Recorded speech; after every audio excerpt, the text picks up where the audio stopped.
Neither Tony or I have ever scratch turboed a car on our own before. Of course, we've worked on cars that were turboed, but we haven't just built our own kit from scratch. So we thought, what's better than buying somebody else's project and then turboing it? So to celebrate hitting 100,000 subscribers on YouTube, we set out to do an entire car build in one single video. So we picked up a 1991 Toyota Corolla that was a manual wagon and decided this is the car that we're going to build.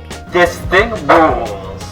As you can tell, this Corolla has lived a very, very full life and is in a bit of rough shape. But together in this video, we're going to change that. Most importantly, our goal is to see if you can build a budget car as if it was your first project car in 2025, which means that we're not gonna be using high dollar parts. Of course, we can go buy an expensive standalone system to turbo this car very easily and just get it all done quickly. But we're not gonna do that. We're gonna use our ingenuity and what's available to us at a low cost to see if we can turbo this car, paint it, and have a fun car when it's done. Now, this wagon has some problems, and the first thing we needed to do was make sure that we had a good base to work off of. So we pulled it into the shop and did a bunch of maintenance work that it needed. We're talking axles and brakes and lots of other fun odds and ends, like wheel bearings, for example.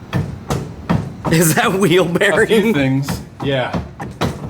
Because it really needed it, and if we're gonna boost this car, I would like to be able to stop and not have the wheel fall off.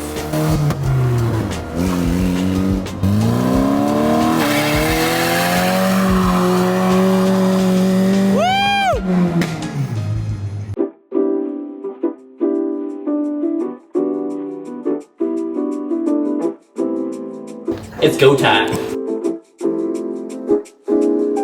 We're here. We got our buddy Don from Retro Fab Works. I'm not gonna try to pronounce his last name. He can say it himself. It's Abernathy. I got kind of a big turbo for this project, mainly because Max Painting Rods gave it to us for free. It's a little big for the engine. It's like half the size of the engine. So it's a little big for a little 1.6 with 180,000 miles on it. 280. I mean, yeah, sorry, 280. I really think instead of us like mounting this thing and putting it somewhere up on the top over here somewhere, why don't we center this bad boy and construct the hood around it to make this almost like a turbine and kind of mold around this really maybe like rectangle exhaust. Mm-hmm. It needs to look like a pod racer when we're done. Yeah. The other thing. What's a pod racer? Wow. What?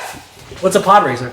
All right, so he's going back to Rhode Island. Do you know Star Wars? Yes, yeah. Okay. Phantom Menace. No. Anakin Skywalker became Young Darth kid. Vader. Okay, Yeah, all right. he was it. John's like, there's only one Star Wars movie, right?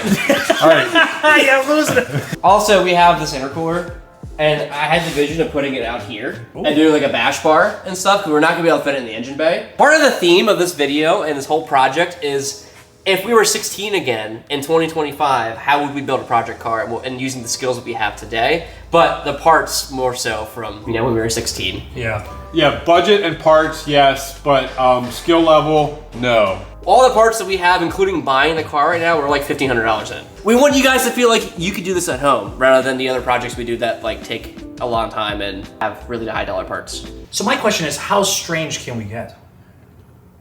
I mean, YouTube has like content guidelines, but other than that, we're good.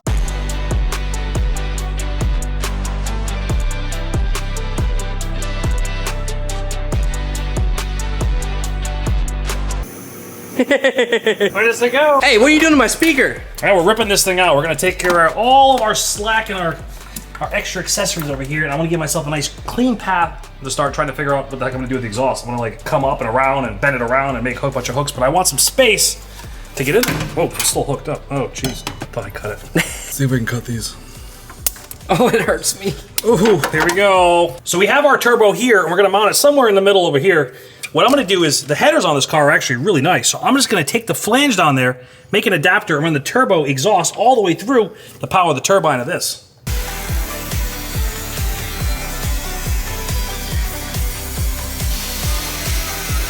Oh, toodles! Ah, yeah, it took a while. Oh, there it is. Nice.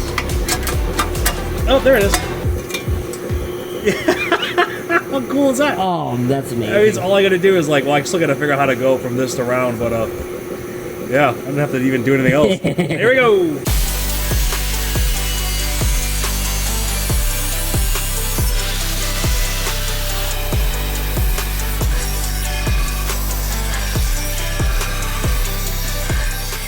So we gotta mount this turbo, which means we need flanges. We need to remake this flange to mount to on the car for the engine side, but you also need to make a flange here that'll bolt to the exhaust side of the turbo so we can do our fancy exhaust work. Now, I know I mentioned we're building a car like we're 16 again, and we'd have to, if we were 16, we'd have to make these parts by hand. However, we're gonna still use tooling and skills that we have now to build the car. We're just using components from when we were kids. So, all that being said, I'm gonna model these flanges, and then we're gonna cut them out in the water jet so they're nice and crispy. Got my measurements here. Don't tell my kid I stole her writing tablet, but it's fine now. I like it. A little bit of something like that. Let's cut that out. We just bought a bunch of 3/8 inch mild steel plate here. Stuff's pretty heavy. So I'm gonna throw it in the water jet. Damn, this thing's so heavy in the bed. Guess I don't need to screw anything down.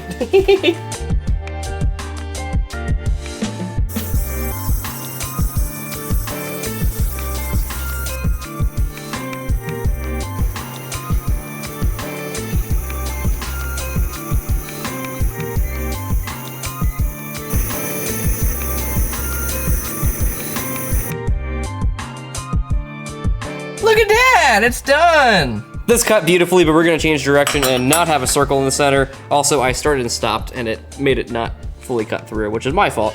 So let's cut it again.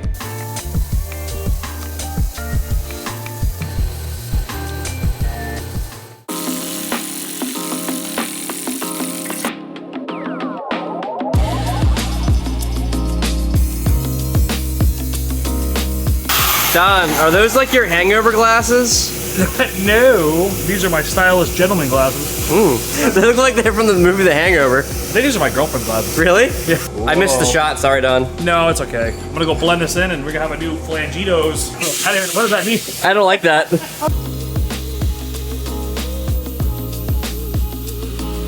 The AC is not hooked up in this car at all, and this line's a little bit in the way, so I'm gonna pop it off. And the plus side is, because there's no refrigerant in here, I can just pop it off. I don't have to worry about blowing up on me and, you know, causing an EPA disaster.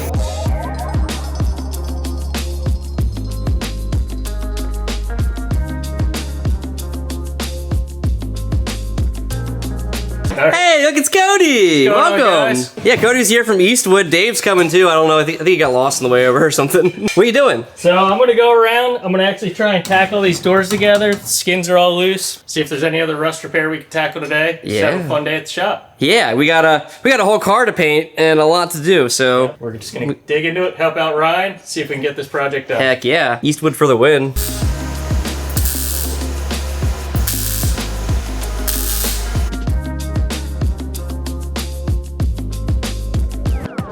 I guess you decided to show up. Hi, Dave. You don't have to live out here, Brian. You don't have to live 3 hours from civilization. But, you know. There's civilization down the street from us. What are you talking about? It's just McDonald's and Rudders. That's all you got. This is Dave. He also works at the Eastwood. He's come out to help us out today. Yeah, I'm gonna. What are you doing with that? I watch a lot of Crucible Coachwork videos, so I'm gonna make this into a rocker panel. Yeah, because as you can see, we don't really have a rocker here anymore. But now we do. Look at that. Yeah, it's gonna look very similar to that, I think. We're gonna patch this up, and it's not gonna look better, but it's gonna be patched up. It's gonna be something. Trying to get my flange right here. Super accurate way of measuring out a flange. Beautiful. That's approximate. Why didn't you use your hand on the edge and go like this instead? There you go. You can do it. You can do it. What was that? Well, so there's this thing called buildup of tolerance. Don't start. All right, so I've been waiting for over a month now to be able to talk about this 3D printer that I've had and I've been using behind the scenes, but I have not been allowed to talk about until now. This is the brand new Bambu Lab P2S.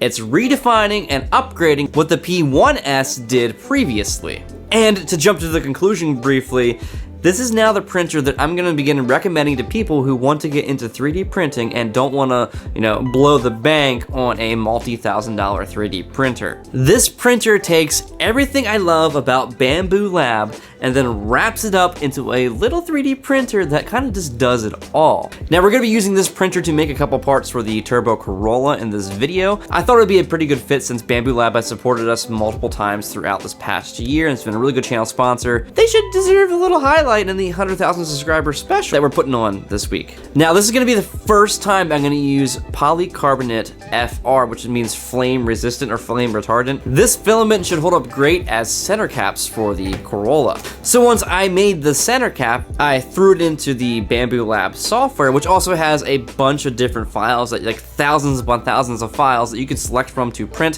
which come with preset profiles to make it really easy to print for your printer as well. It's a godsend is what it is. I was able to then set up the print and configure it for this filament that I've never used before. We're gonna find out together how well it'll do on this budget 3D printer. For those who are not aware with 3D printing, being able to print something like polycarbonate typically requires a high-end printer with a nice enclosed chamber, a heated everything else. Like it takes a lot to be able to print PC. This budget printer here should be able to do it no problem, and I'm just gonna let it run with the preset settings and see how it does. And if I need to tweak some things for version 2, we'll do that. A couple things that excite me about this printer also is as an upgraded camera, so the camera quality is much better than the previous models.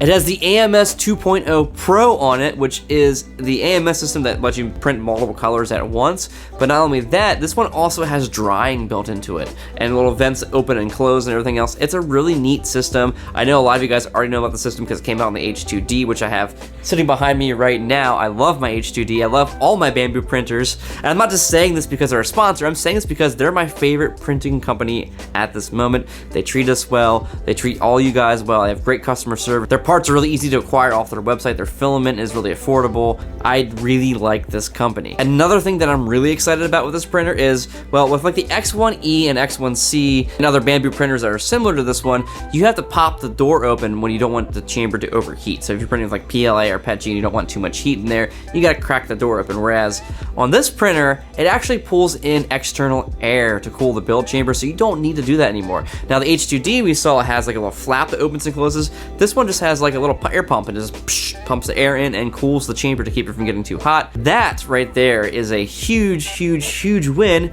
because sometimes you might get a deal with a clog here and there if it overheats in the build chamber with a filament that does not want high temps. A couple other features to keep in mind here with this new printer is the nozzles are easier to switch out. The nozzles also have this like flow dynamic calibration where it's reading like thousands of times to make sure the pressure's right, so it'll detect like buildups of clogs or anything else going on with the nozzle. In fact, this printer uses the same nozzles as its bigger cousin, the H2D, which is a pretty advanced large printer, so that says something. And of course it has the AI error detection, so if there's spaghettiing going on inside there, it'll automatically alert you on your phone and stop the print. And lastly, for those who have the P1S, they know that this new system has the new touchscreen on it that most of the printers have that are in the Bambu fleet. It should have been done from the first place in my opinion. I know that the P1S was a budget printer, so it had that little like calculator screen on it, but it needs to have a touchscreen, and I'm glad they decided to do that with this printer. So that being said, I'm gonna let these prints run. We're gonna go back down and work on the car some more, and then once these prints are done, we'll come back and we'll get these center caps fitted. Also, later in this video, we're gonna use this printer to print other exotic filaments to make a center console bit that holds a boost gauge for the car, so that'll be fun to install later too. Let's get back to work.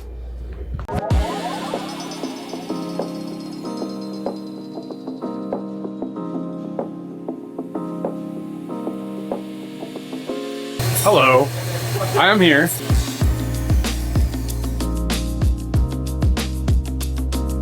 Oh my god, what is this? What is this? This is incredible. Yeah, Maple Where'd you get this Donuts. from? What? Where'd you get it? Maple Donuts. It's right on the box. Oh. It's right on the box. This is the best I've ever had in my life. So what I did was I bought like a 350 small block Speedway kit for like a U-weld kit to pillage parts from, because it's a lot cheaper than buying elbows and straights of exhaust. The unfortunate thing is you don't have like set 90s and stuff, so Don's working with weird degree angles. Cool thing I did though is we cut that flange and I made it reusable again, so now we can build off of that. The plan changed a bit. We went to bed last night and we came up with a different solution. We're gonna have the exhaust go wrap around the engine, come back up the top, because it'd be easier, but it'd be better to have the header go directly to the turbo, so which is a lot more work, but that's what we're working on right now. Well, I say we, I mean Don's working on. I don't like that. Yeah, the original plan had us going all the way around the block to end up on the same corner. And that just seemed, like you said, it might have been a little bit easier, but Yeah, a lot of it easier actually. yeah. Don't diminish Yeah, Don's you guys work. made my life so much hotter over here. But you know that's what we do here. We make Don's life harder. My problem is we don't have any 90s or any other like 45s. I'm gonna have to like cut these. You only have what are these 35s and over 90s, so I have to like try to figure some way to get this thing centered. I haven't quite figured out the puzzle just yet. I believe in you. Me too. You know, sometimes I just need some love. Maybe you could just tell me you love me a little bit, and I could be all right. You know? Turn the camera off.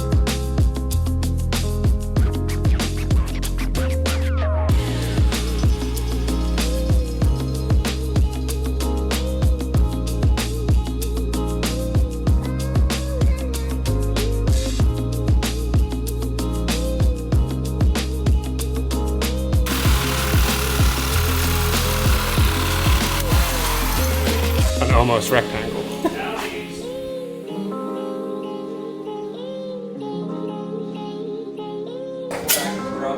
Off. Don't worry, we're good. Oh no! Oh, don't do that. Don't take that out. All right. Well, sorry to Ryan. I gotta trim that down, but I actually bent that back too far when I stepped on it. All right, we're getting there.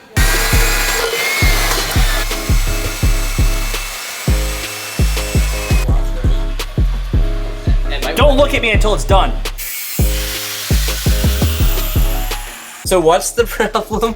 All right, so when I first started making this patch panel, I was just gonna literally tack weld the bottom of this patch to the pinch weld down here. As I've started working, my panel is no longer fitting in between the pinch weld and your jack here. So I think the car is actually Is that crunching? It's getting crunched as I work on it. Let's pick up on the car. Oh, that doesn't sound crunchy. That actually worked. That sounded kind of crunchy when I picked up on it. I don't like that. So we might have to reevaluate where we're lifting this from. You might just have to cut your panel back a little further. There's nothing to weld it to. All right, we'll figure it out.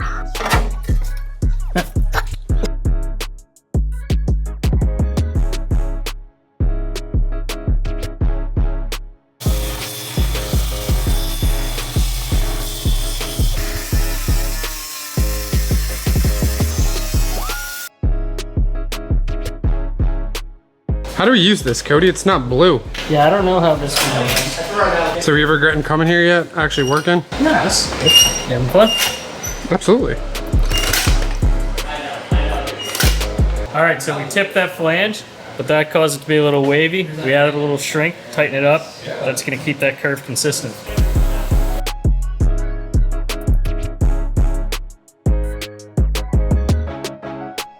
Don's over here saying he doesn't know what he's doing, but look at that. That's a nice bend you got there. You look pleased. Trying to make it flow, and I'm gonna have one thing and wrap the other one around with those bends we got. That we're getting close. You'll get it. Grind the other one all down because it had some sort of coating on it. Oh yeah, it had like a ceramic coating. Well, that make it look nice. That look good, man. Okay. Nice work, boys. All right, we run the other one. I'll tack it in, and we'll hammer on down the content. This is real nice.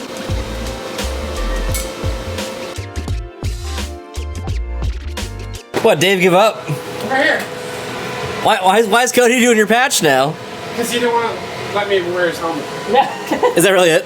Yeah, Cody will not wear, he won't share helmets, gloves, or safety glasses. I'm actually the exact same way. Really? Yeah, why would I want your sweat on my head? It's like, hey, can I borrow your socks too? Can I borrow your underwear, Dave? I'd give you my underwear if you needed it. I know That's you the would. kind of friend That's I the am. thing. I know you would. In this very moment, you don't have AC. I don't think you'd want that. So here's what happened. We made a patch. Okay. First iteration. This is V1. Okay? Yep. V1 wasn't gonna work, so we made V2. V2 was perfect, and then I started grinding away at the paint, and then we opened up a whole bunch of rows. So I needed V3. That is V3. By V3, I figured out exactly how to do it. However, there was more rust on the right side, so we still have a It's a 1991 Corolla with almost 300,000 miles on it. yeah. It's to be expected. Hey, if you want to make patches like that, you can check out Ryan Krause's. Hey, wait a minute. Coach works Wait a minute. all of this in Ryan Krause's metal shaping class. So that's what he was doing with the marker. Dude, you're so much better than me. That looks great.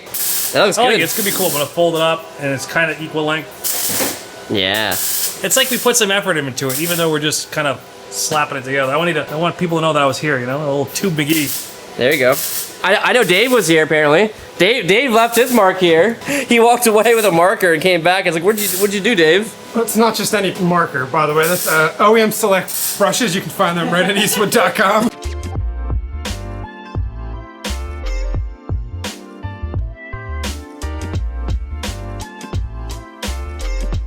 So I finally figured out how to make these loose radiuses work, and look at that. Right, well, hold on. Well, not yet. Right, maybe. Yep, whoa, there it is.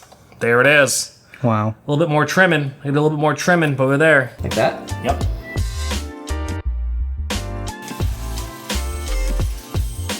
We got one tube right there. I'm gonna run the other tube after I run this tube. Once this tube's in, I'll run the other tube on that tube through this tube. And then at the end of it, we'll have a bunch of cool looking tubes.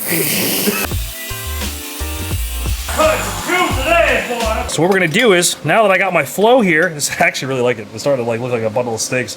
Now that I got this top one in, I'm gonna go ahead and tune this back one in. Keep on taking some meat out of the potatoes of this, sink it in, pop it in, take it on down, and we're going down to Tube Town. Which made no sense. I'm losing my mind.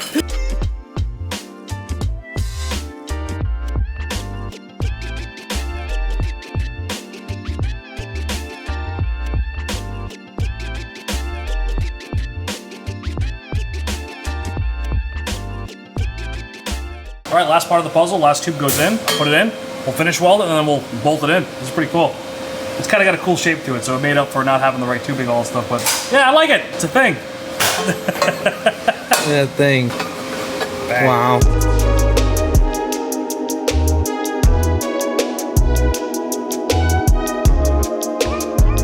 What do you think there, Tony?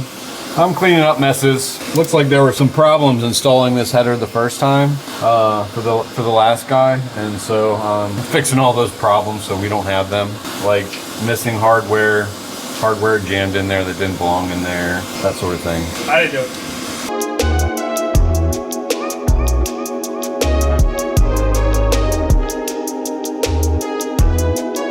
All right, so we got this flange I water jet earlier in the video. It's the adapter to go straight to the turbo.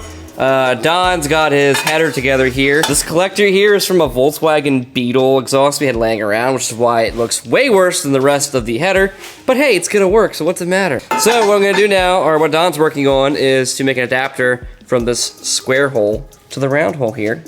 So we can weld it together. Then we can mount the turbo to the car. And once the turbo's mounted on the car, I can start building the cowl over top. Don can start working on the intercooler piping. And Tony can finally start on his bash bar that he's been talking about all week. Yeah, that's a Type 4 exhaust, by the way. Type 4? Yeah. Type Beetle, 4. same thing. They don't put Type 4 in Beetles. It's not the same thing. I didn't mean to offend you, Tony. It didn't really offend me, but I knew it would offend somebody.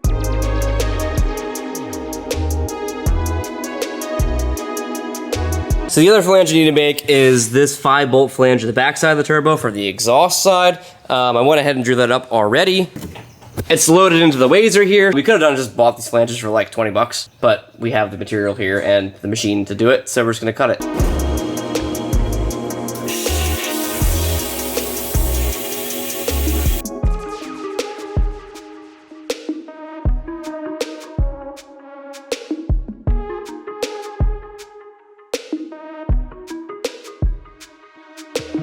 Crimping her down. Just a little bit, just a little nudge. Boom. Look at that. Flange just finished.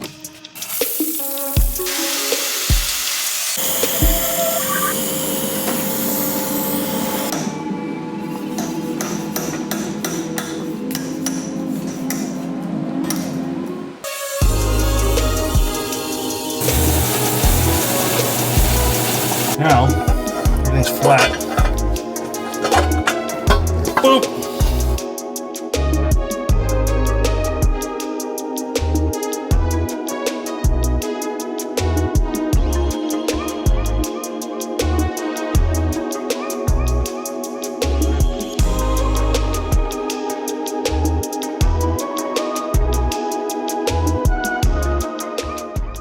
Look at that, Don. You said that we had to go the other way because you thought it'd be too I hard. just didn't know we had the right tubing, but You made it work. I like the flow of it. I wish I had more time to like make everything nice. I think that is nice. It's actually gonna flow really good for what we're doing. Oh, absolutely. It's like almost equal length. I It's would have good. took like a whole week to like weld all those seams and make everything machine fit, but it looks good though. I like it. I like it Flow's too. Nice. And now we have a turbo right here, front and center. And now we'll be able to slam the hood shut, and it'll go through the hood. It's actually centered. It's not. Shh. But it's actually a little offset to the passenger side, which is important because then the driver can see better. That wasn't our plan. We're supposed to center. It's really off-center a little bit because of making the fabrication a little bit easier because it didn't matter that much. But Don, that looks great. You should be proud of yourself. Back's nice and flat, so it's cool. We saved that flange, and I flipped it, so I machined it, and then all of a sudden, so now it's perfectly flat in the back. That one's flat, so it'll seal. So that's Yep. all that matters. Yeah, because we couldn't just flip this whole thing around and make it work. We had to keep the flange, the same orientation. I didn't do the math, but that tubing is actually oversized for what we're doing, so this thing should flow really good. Excellent. I'm happy with that. That's cool. Now we got to cut a big hole in the hood. Oh, here we go. And even though the turbo's on top of the coolant cap, you can still get it off, huh? We planned that. How you gonna pour it in there? I guess a bent funnel will get there.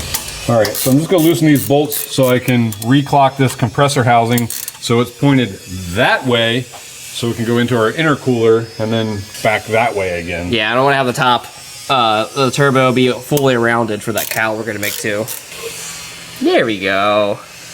Right down at the radiator, right? Yeah, so it's cooled. Yep. It doesn't look it too fit? bad. Oh, nice. It's actually within the structure almost. There we go. Cool. Almost. I'm gonna use the laser level here, and I'm gonna skim the edge of the turbo and let it go up to the hood above, so that I can figure out our cut lines, at least to start. We'll start small, then we'll cut bigger.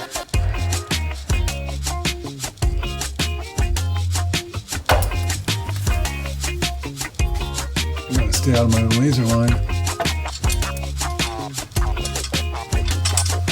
Look at that nice plate that cut out the water jet too. Came out perfect. Really did. There you go.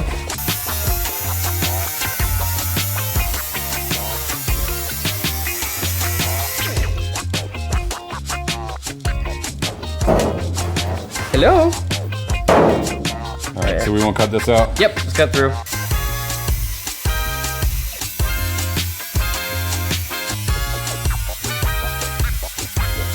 Let's see if it fits now. Just drop it. Ready? Yep. Just drop it. Wow. Oh! I didn't cut all that out. Oh, you're supposed to cut all that out. It would have worked it's all too. my fault. You just blue balling us. I ruined it. Blue balling. Go ahead. Let's see if it fits. I can't drop a hood. Yeah! Look at that. Wow, that was really close. That was Actually. really wrong. I don't think I've ever done that with a hood before. That actually looks kind of sick. Yeah. I know it looks really obtuse, but imagine this. The sick cowl up back here and the exhaust going out the back, you know, looking like a little turbine, a little jet turbine. That's gonna look so cool. And actually running, that would be even more sick. We don't do that on this channel.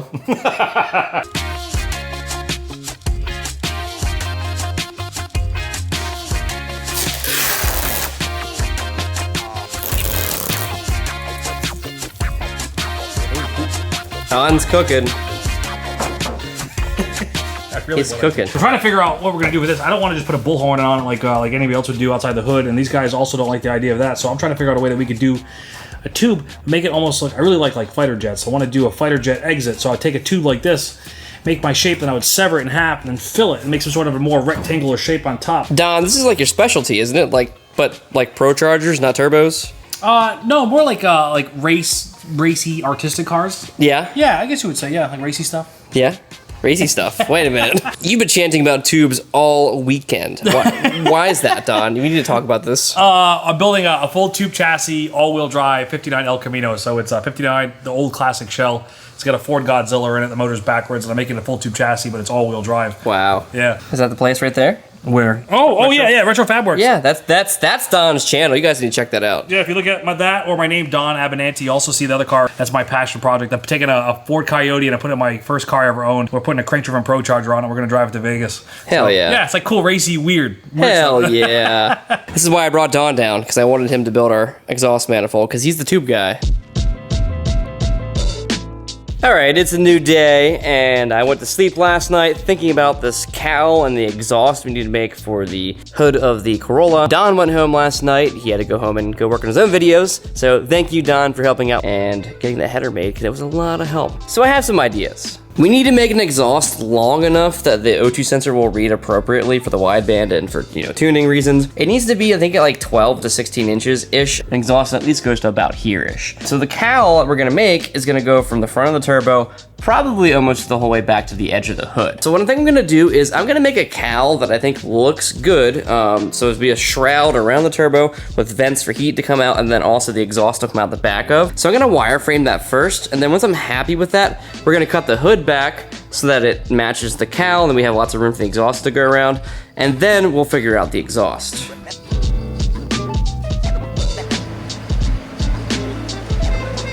I cut out a bunch of these tabs like I normally do for wireframes, so I'm gonna Cleco these to the hood, and then we'll tack a wireframe to these so we can then remove the wireframe later.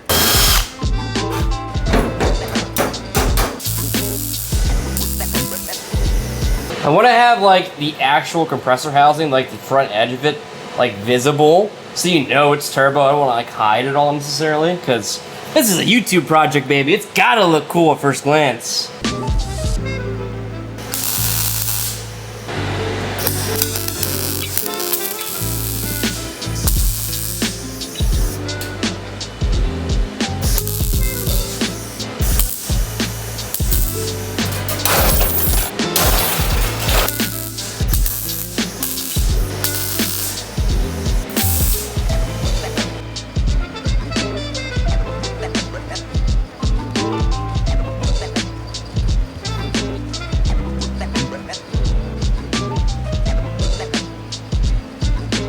So this is the shroud I came up with. It's a wire form, so it's kind of hard to see, but the basic idea is for it to be like a jet turbine, like, kind of like I think we mentioned earlier in the video. So the front of it's gonna be round. We're gonna have the turbo poking out a little bit, and then it's gonna kind of taper into a nice flat on the top, with the sides being round and kind of conical to the end.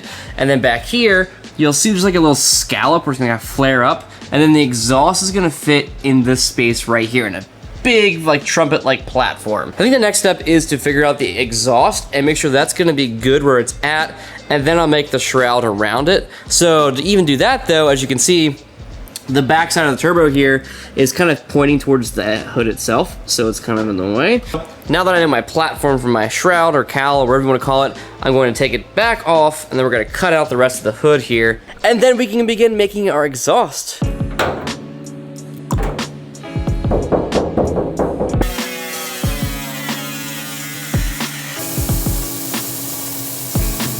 Finally got around to cleaning up this flange I water jet. Having that Wazer water jet is so handy. You'll notice that this plate blocks off the hole right here on the housing. That would be for the wastegate if this turbo had an internal wastegate, but it does not. It actually has an external wastegate here that we're gonna have to plumb in to the header at some point. That's a problem for future me, and screw that guy. So anyway, I'm gonna get this bolted on here quick, and then we're going to go ahead and build our exhaust from this flange out to here. Yeehaw.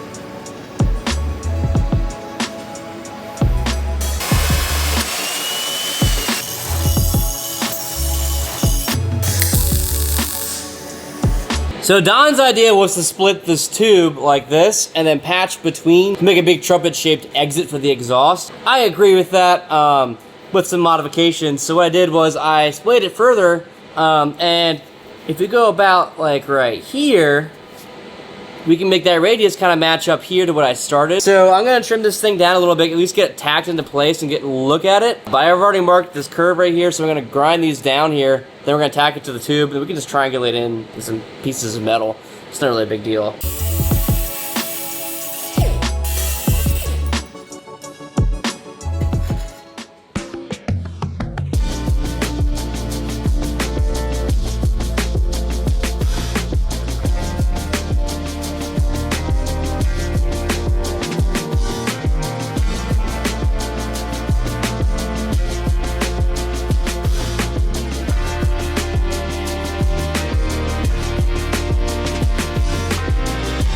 All right, we're gonna do a really quick jump track here because we're about to hit 100,000 subscribers and we haven't worked on this project in a little bit. We've been picking at it here and there, but mainly we've been trying to keep the channel running with the major projects and other, important customer work in the shop. But it's time to buckle down. We need to get this car painted because when we paint it, it takes time. We're gonna have to do primer and body work, and we're gonna also have to spray single stage paint on it. All of it provided by Eastwood. Thank you, Eastwood. You can't rush paint work too much because you have to let it cure between stages. So I'm gonna stop on the hood and we're gonna jump quickly and we're going to go ahead and just go around the whole car. We're gonna tear down what we need to tear down, get the paint sanded down, and get this thing into primer as soon as possible so we can sit and cure for a little bit while we continue working on the front end. Now, body work is not super exciting to watch, so a lot of it's gonna be time-lapsed here. So what you're gonna see is gonna be done over the span of probably a couple days, but only a minute or two a video or so. So yeah, hope you appreciate it. This is also your disclaimer that we're gonna make this thing be a nice 15-footer, not a concourse car. You're gonna see some questionable body work. This is gonna be a driver that's probably gonna blow up shortly. I'm not gonna put 100 hours into the body work.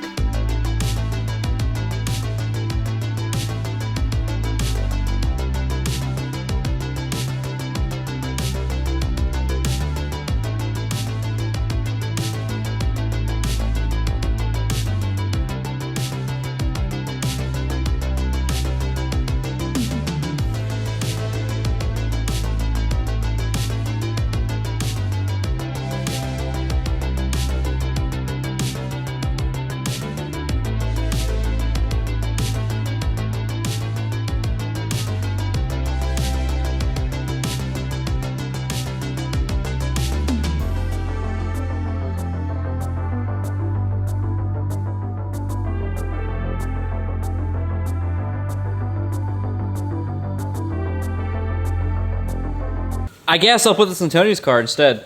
I don't think he'll mind. Let's see how long it takes for him to notice.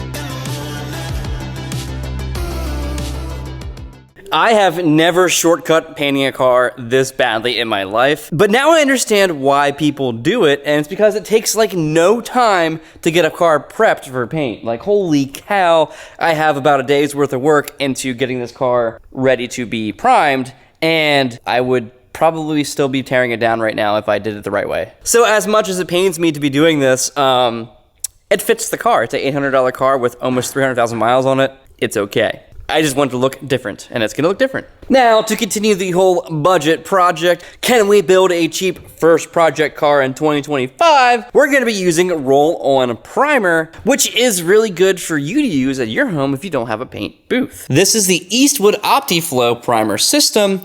We have epoxy primer over here, and we have urethane high build primer here. Now, typically I would do epoxy primer first. I would epoxy primer the entire car before I do any other work because I want to have a nice solid base, but also typically I would have removed all the paint from the car, and since this is a budget build and it's an $800 car getting a really cheap paint job, I'm not gonna do that. So instead I'm gonna go straight to the high build primer.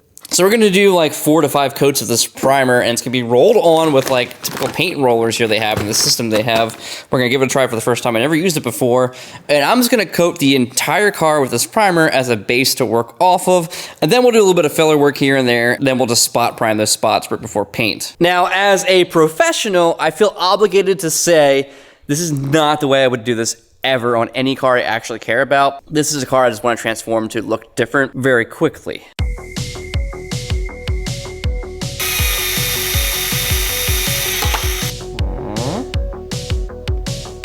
And it says roll it on. I didn't read every page of instruction though. That's surprising. It might say more about that, what I should be doing, but I'm just gonna roll it on and drip it on the glass. That's on you. Tony and I were just having a conversation. He was concerned about getting paint on the headlights, and I was like, well, you're not priming near the headlights, so if you get on the headlights, it's on you. get on anything other than what's laid out. It's on you. I mean, it rolls on nice.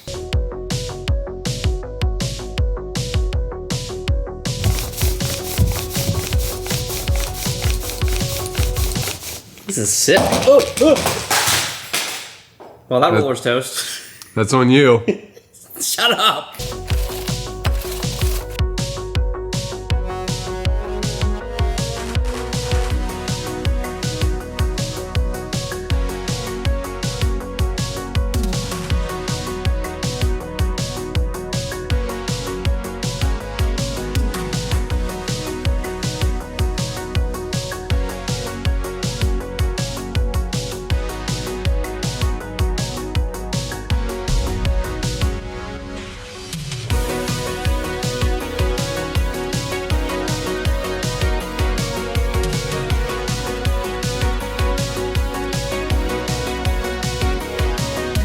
I'll tell you what. Honestly, it looks a lot like it was sprayed on the way it like flowed out. I think I'm pretty happy with this, but I need to wait a couple more hours until I can sand it, so let's get back on the shroud.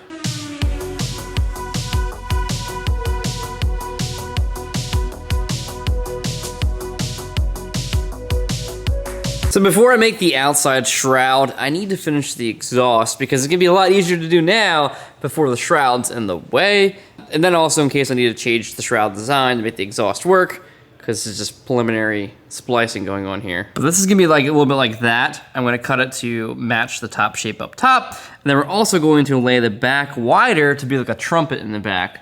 It's gonna sound pretty weird, I bet, but it's gonna be cool. It's gonna look cool.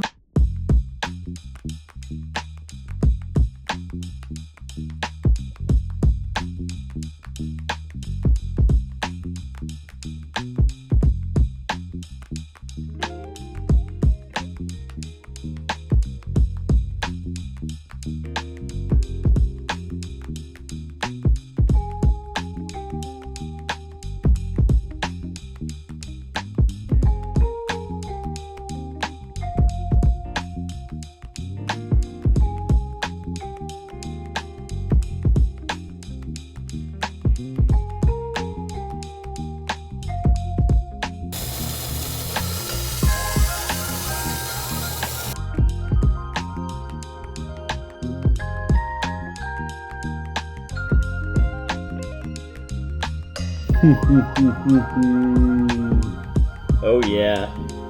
All right, I got the exhaust laid out, and I say exhaust because it's really just a stub here with a trumpet on the end.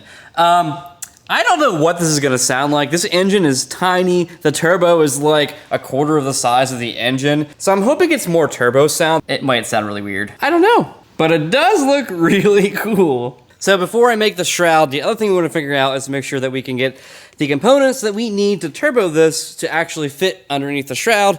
One of them we just realized is the oil feed for the turbo. What they supply you with is this line, and this line has no elbow, so it goes straight up like that, which is kind of in the way of the shroud. Tony's looking to see where we can tap in for the oil and yada yada to make sure we have what we need. Because T-minus what? How many days we have left, Tony? 10. 10 days. We got 10 days to get this thing done. So we got to order our last, this is like our last wave of parts we can order probably. So we got to make sure we have what we need. I'm quickly realizing that I need to put the shroud on hold and we need to focus more on the running components of the car because they're going to hold us up. And we need to know where all those are going to be before we build a shroud to go around them. But like you said, biggest reason is we need to get this stuff worked out so we don't get stuck for parts at the very end. Worst case scenario, if we have no shroud and the car runs, that's better than the opposite. Tony's pulling the oil pressure sensor switch out to tap into for the oil line on the other side to feed the turbo. It's quite the tight fit back there, Tony. Yeah, you mean me underneath the car or here on the fitting? Yes.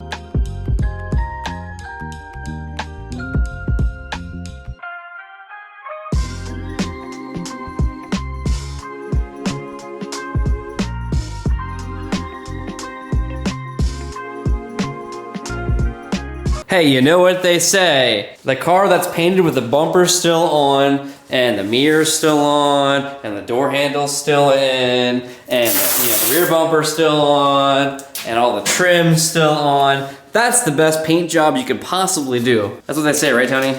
That's a long way of saying that, yeah, we just masked it and sprayed it. Many YouTube channels wouldn't even show they're doing this, but we're doing this, because screw it. $800 car, baby. Better than it was auto body. So typically when we paint cars, we use really high-end products for high-end restoration, so we use a lot of Glazerite and everything else. However, for this car, we're using Eastwood's OEM Select paint. They went out of their way to mix up some single-stage urethane for us, so we have 1.5 gallons of paint. They also gave us this Concours paint gun to paint it with. So we're gonna try out their system. I'm actually pretty excited to try it. Let's see how the color turned out. Oh yeah, this is Volvo Rebel Blue. Somebody in our Patreon recommended it and I fully agreed with them. If you're not part of our Patreon, check it out. If you're part of our Patreon, that means you can get into our Discord server where we talk about our projects, like this one, for example. They knew about this project that day we bought the car, which was, what, how long ago was that, Tony? Like 4 months ago we bought this car? Yep. Yeah, so Discord decided what we're gonna paint this car is gonna be a Volvo Rebel Blue. Without any further ado, we're about done masking up the car. I think it's time to start painting. Yay! Single stage blue will stick on everything, including me, so I'm gonna wear a paint suit and everything. But while I'm painting, I think Tony's working on something else. Oh yeah, the wheels? Yeah. Yeah. You notice this one wheel has been sandblasted. Tony blasted it in the cabinet in preparation to paint them. Now we're not gonna paint them blue, we're gonna paint them a different color, but he's got some more wheels to blast, and then we're gonna hammer and dolly and clean them up a bit, because some of them are pretty beat up. But I like these wheels, so we're gonna reuse them and just paint them and just run them. Okay. Budget project, baby. But you wanna be able to see in there? It helps. The first one was a little rough. Kinda nice to have a cabinet you can fit a whole freaking wheel inside of. With a tire on it. Yeah. I mean, there's not too many wheels and tires that we could fit in there, but... Also, we typically wouldn't do this with the tire on, but We're not sure if those tires will survive coming off and going back on. Wait, like what you see? Just wait, buddy. Last time I wore this paint suit, and it's the exact same paint suit actually, was when we painted the slant nose. Nice. It's a very special paint suit. It is. Throughout the bodywork you saw in this video, we were pretty lax with safety on like respirators and stuff. But when you're painting, man, wear a respirator, wear a paint suit, cover your skin. You do not want to be absorbing this stuff into your bloodstream. We are ready to begin painting. I'm gonna mix this first cup here. I'm going to stay there and spray. I'll come out. In the meantime, Tony's gonna keep mixing paint so we can kind of get an assembly process going on, get this thing painted. Also, I'm not gonna bring the cameras in the paint booth because last time we did that, we got them covered in paint and I'm poor, so we're not gonna run any more lenses. I think it's your look. Off the Mars, I'll be back. Hey, no peeking. No peeking till we're done.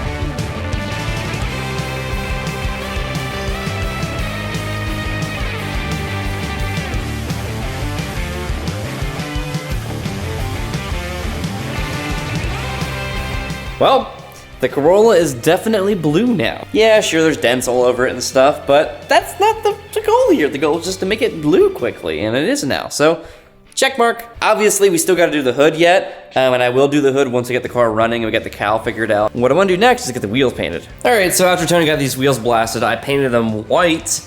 They look so much better.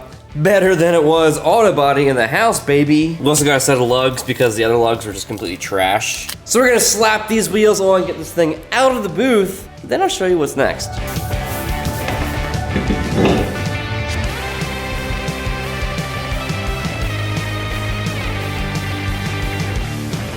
We're back in the body shop with a Corolla here. She's painted except for the hood.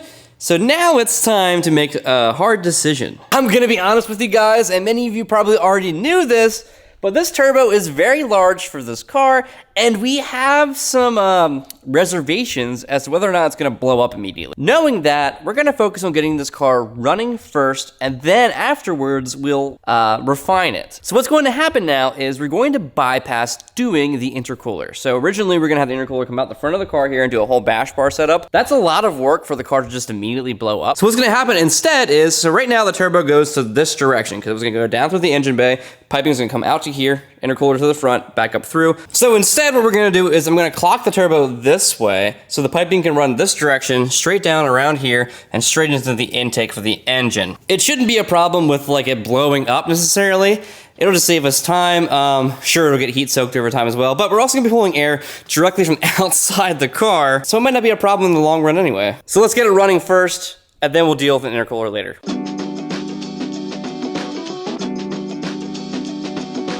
Now to figure out how to make this piping work in here, shouldn't be a problem.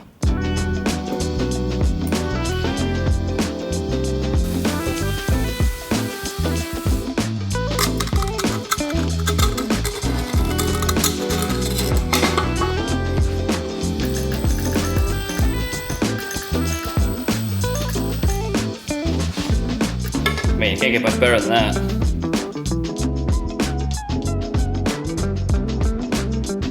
I was gonna cut this elbow to do the rest of the piping, make it look all pretty, but I realized with this stub that I have left over, I can just cut it in half and make it work with some couplings. Again, this is the temporary fix, so let's do this instead.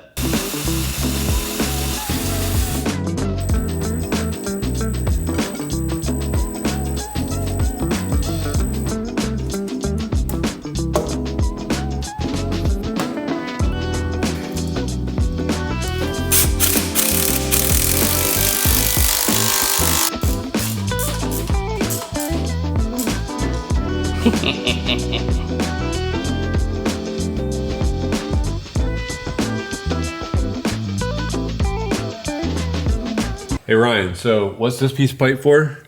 It's the charge piping, obviously. Oh, yeah.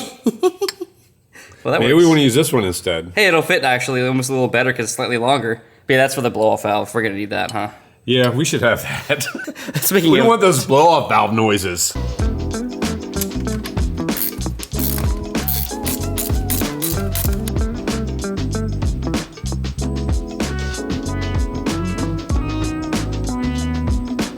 all right, now the charge piping is laid out with the blow-off valve. We still gotta put the vacuum and boost lines on to actuate the valve. We'll do that in a little bit, but first what I wanna do is get the hood to fit right, because now I gotta cut it some more. Now that the turbo's clocked this direction, this edge here, from here to here, is gonna hit the hood, I believe. Well, I mean, I know it's going to. If I even try here, you'll see that we can only go so far until it hits. I'm going to work at cutting this away to make this work, and then once that's cut away, I'll be able to take the hood off and we can get the hood primed and ready for paint.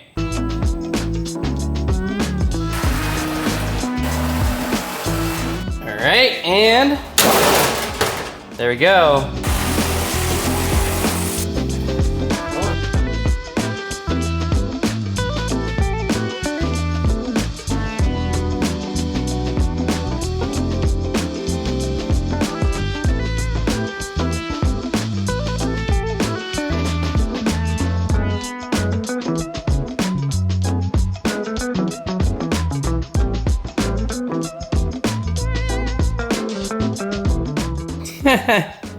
It's like the same blue as the Domino's app. That's hilarious. All right, we got the hood drying over there. Let's get back on the engine. So what's next here? We have the turbo mounted. We have the exhaust done. Well, except for wadding back here, which I'll get to that in a little bit. We have the charge pipe ran with a blow-off valve mounted.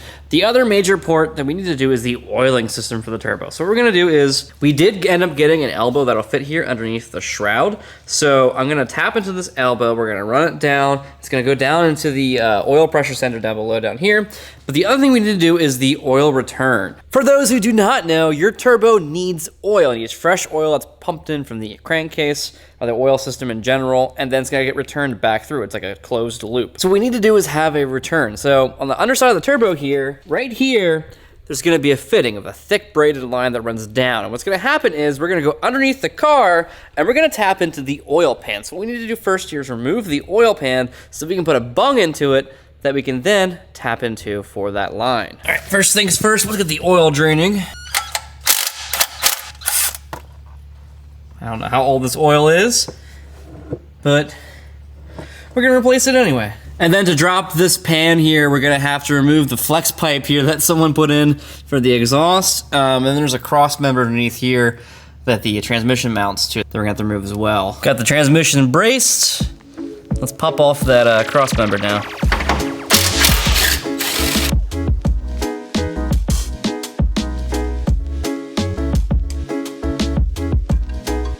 All right, the pan's out. Good news is there's no junk in the bottom of the pan except for, the gasket I dropped in there when I was peeling it out. Tony's gonna go ahead and clean up the oil pan a while for me so we can get that going. In the meantime, there is something else that we need to do. I need to finish welding the exhaust. What that means is we gotta finish welding up here, gotta finish welding the base. I also do not have a gasket for the base here, so we got gasket material that I'm gonna cut to fit. And we also need 2 bungs here for O2 sensors so that we can get a wide band reading and also be able to hook the ECU up to an O2 sensor as well for running this thing.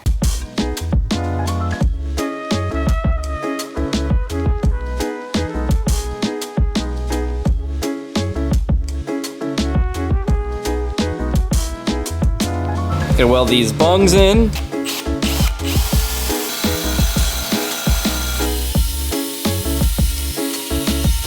Now we can weld it in.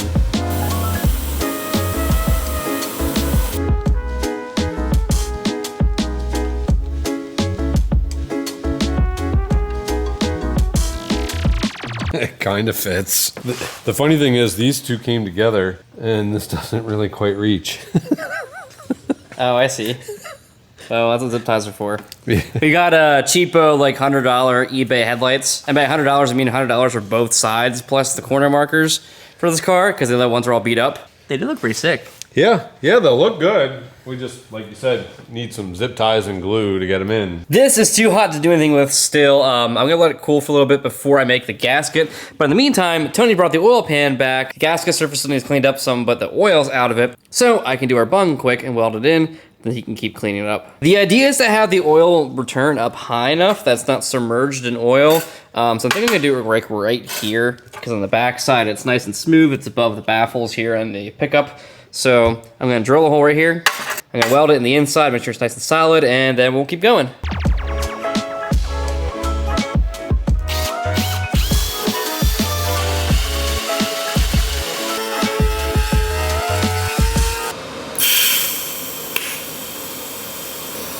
Dude, what the heck is this made out of? Well, it's not even trying to melt. I don't know what this is made out of. I thought it was stainless. I think it might be aluminum. I'm not really sure. But what I am sure is I'm just gonna JB weld it in and call it a day. It's nice and sealed.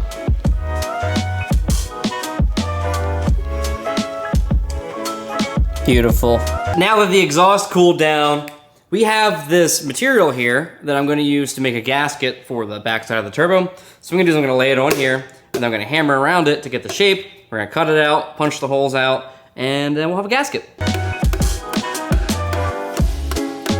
Now I got my shape right here, and cut it out.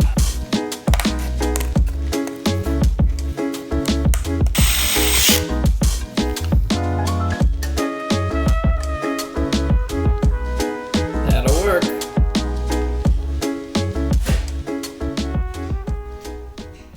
Wow, those headlights and the freshly painted grille makes a huge difference, Tony. It looks like a new car already. I know, look at that. just look at only that part. Yeah, just only that part. Don't mind the paint and the bumper still we gotta deal with, but the rest looks great. It really does. So in any turbo car, you've got exhaust that's being used to compress air on the other side. You have to be able to control how much boost is going into your car. And you do that by reducing the amount of exhaust spinning this fan blade. So you just bleed exhaust out of your header so that it's not driving your turbo. And you do that with a wastegate. When your boost gets to where you want it to, This opens up and lets the exhaust bypass the turbo, thereby controlling the pressure that's going into your intake, because we don't want our diamond plate floorboards to drop out. Ideally, you want this at an angle this way for the exhaust to come up into here, but we really don't want our wastegate coming through the hood as well, so we're going to do the less optimal. We're doing cosmetic over performance here. Hopefully, we can bleed off enough exhaust and we don't overboost, but yeah, we're gonna come in here at a 90-degree angle and put our wastegate somewhere about here. I'm gonna be honest with you, Tony. I think this 1.6 is gonna struggle as it is to spool the turbo. So I don't think our angle of the wastegate's gonna matter as much. That's true, but the turbo is very big, so if it does start to go, hopefully we can... Hopefully it's on video. So I'm gonna work on getting this mounted. This is the wastegate that came with the Max Speeding Rods kit. We'll see how quality it is. We'll see how it works. I'm not gonna say anything else past that. But they gave you these flanges here, so I'm gonna attach this flange here with a little stubby. We're gonna weld it together, and then we're gonna mount the wastegate to it. And then we also have another flange for the back side of the wastegate that we're gonna run a tube down to the bottom of the car, so we're gonna vent the wastegate underneath the car. That's pretty standard, I'd say. That's not bad for my first time ever doing polycarbonate. It came out great. Let's see if it fits on the car now.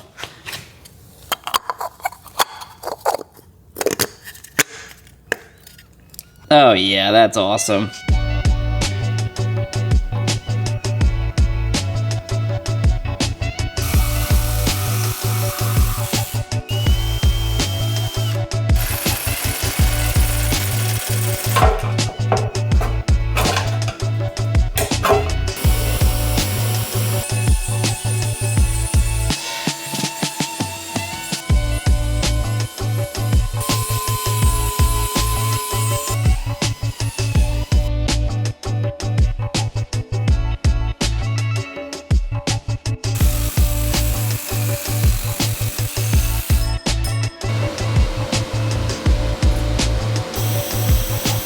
All right, before I get too far ahead of myself, I'm going to just kind of loosely assemble this and make sure it actually fits before I hard weld it. I also made this little exhaust outlet for the wastegate with a little teardrop on the end. Cute little guy. So now, gotta go down to the ground there, go to the flange.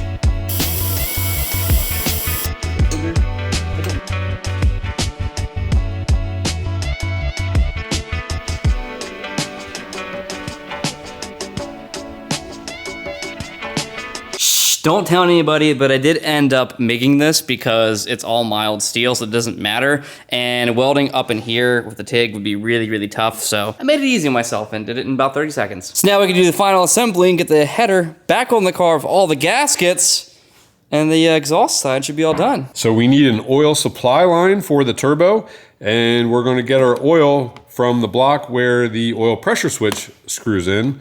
But we still need an oil pressure switch and all those things. So this block will screw into the block, and then we can put our switch in and we can put our oil line in, and then the other end will just get plugged up. And now when the header's off is the time to do that because it's all the way down in here.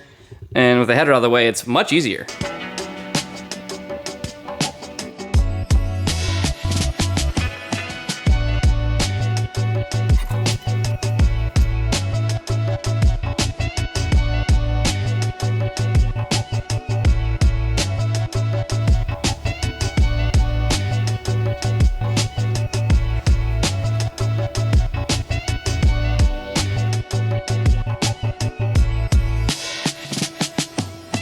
Tony, you're just doing that to appease the internet.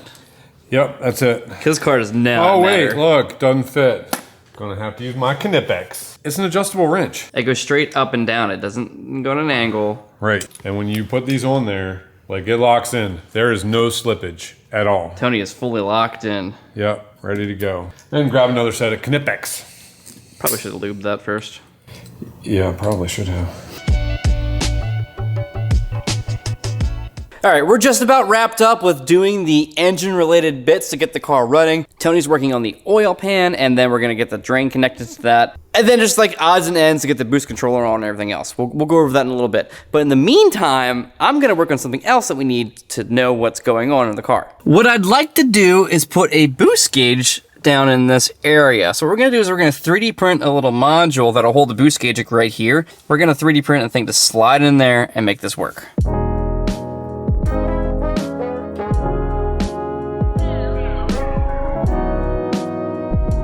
I decided to keep it super simple, and I left a nice note on here. It says, please don't blow up. So yeah, let's print it on the P2S.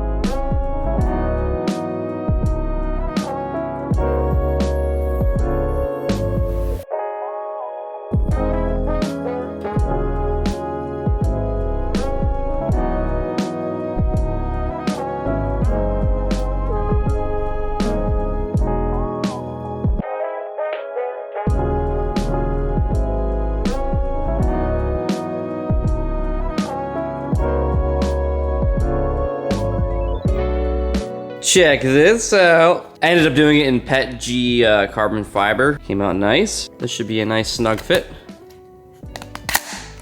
Look at that. So now we'll pop it in and wire it up. Connect the boost hose to it. Get power to it so it has lights. Then we'll know what kind of boost we're pushing before it blows up. It fits perfectly. I love it.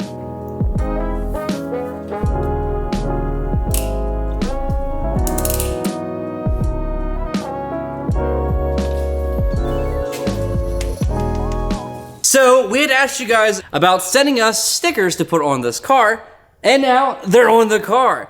I put on every sticker that I could put on the car that was appropriate, and that didn't fall apart. Some of the stickers you guys sent were like made backwards, so the backing was not sticky. I'm sorry if you don't see your sticker on here. It's not that I intentionally didn't use your sticker, it just couldn't physically go on the car. Also, huge shout out to the Patreon members that have been paid Patreons for some time now. They've helped us complete this project as well, and as promised, your name is now on the back of the car. I intended to vinyl cut these, but my vinyl plotter broke, which I didn't realize until right before this video goes up. So we'll probably go back through and put your names on it in a better way in the very near future.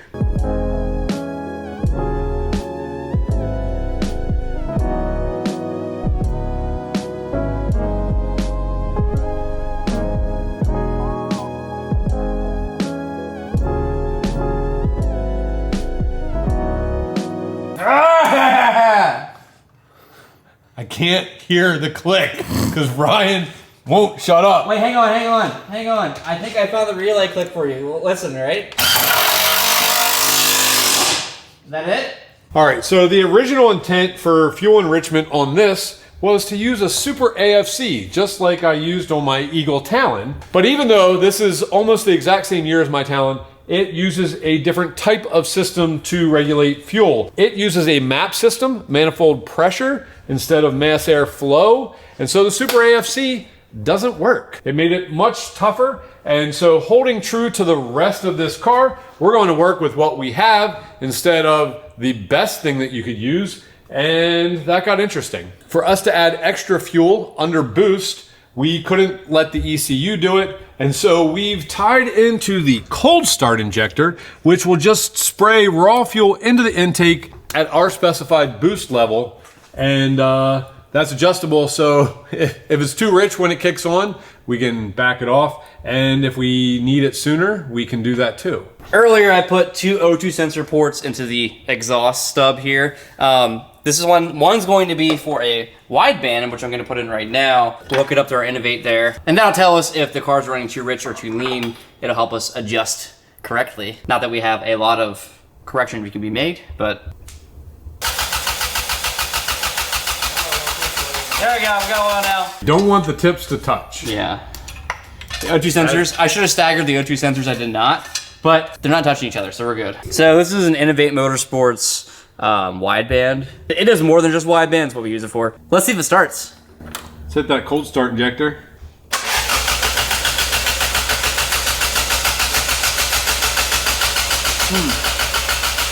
The car was running when we got it. And then at one point when things were being ripped out of it by multiple people, it stopped running. We thought that we fixed that problem. We'll cut back when we fix the problem. Hi, Ryan. Hi, Tony. You can do this time. We determined that our no start problem was a problem of power to either the ECU or the fuel pump or both, actually both. So we jumpered our relays to get around it, and now it will fire off. Let's see what happens.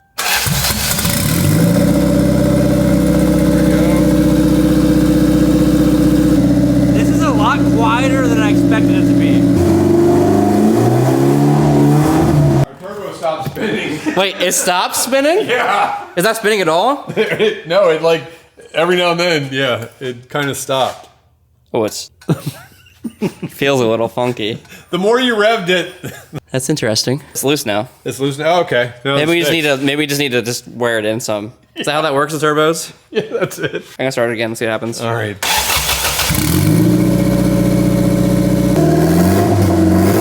I can see you through the hood.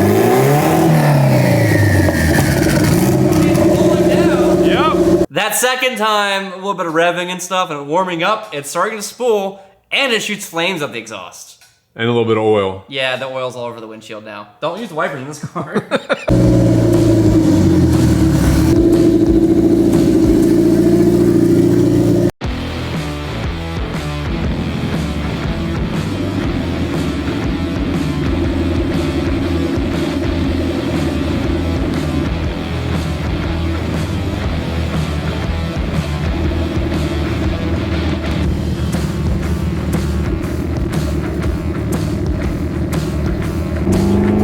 How much food needs?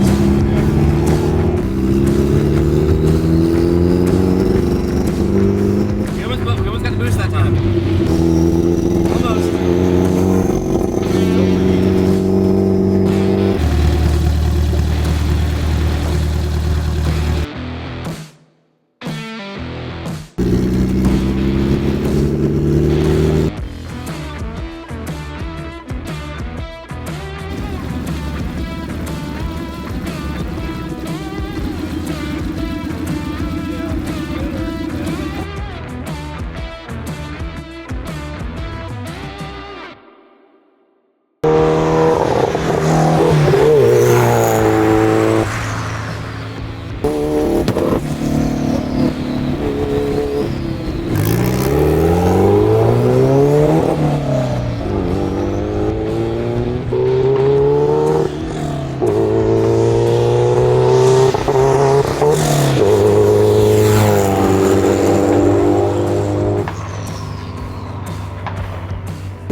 So our cold start injector as an auxiliary injector wasn't enough fuel. We added a rising rate fuel pressure regulator, which helped. And then we took one of our larger injectors and we used that as our auxiliary injector.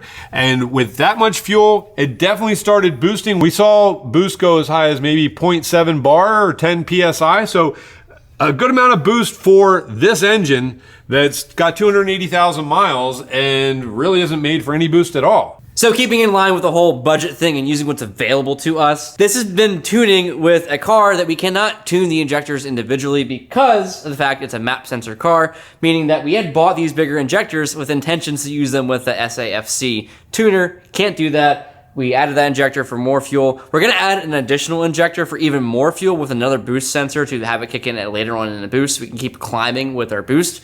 Because right now we're getting up to like 4,000 RPMs and it's kind of like just still a lot of fun, still way faster than it was. I love this car. I'm probably gonna daily drive it here and there just for fun. Tony will say otherwise, but I'm gonna do it anyway. It's my car. Your car, do what you It's want. my car. So that being said, I'll say that we did accomplish our goal. We were able to do a budget project car, and do it quickly. We got the car fully repainted. We painted the bumpers. We got new headlights for it. We made a turbo kit for it. We had more things that we wanted to do, like make a cowl for the turbo. But again, like I don't want to do that quite yet because once this car's fully running, which it is already running, and I want to take this exhaust, I actually want to wrap it back down around and down underneath the car and have it be a fully functioning exhaust and that's not blowing oil on the windshield of the car. That would be good, along with other things. So if you guys want to see more videos on this car, let us know, and we'll include more videos on upgrading it and hopefully not blowing it up. And if we do blow it up, maybe building an even more beefy engine for it. So while we were talking, Ryan mentioned that he's learning way more about turbo cars doing it this way than buying a kit. Oftentimes, if you buy a really high-end kit, all you need to do is bolt on the parts, follow the directions. You don't necessarily need to know how it works. But if you want to do it on a budget and if you want to do it with the things that you have lying around, you have to know how each thing works so that you can know what changes to make and make it all make power, not blow up, all those things. So, thank you so much for helping us to get to 100,000 subscribers. And thanks for hanging in the shop with us. Now we get to the million.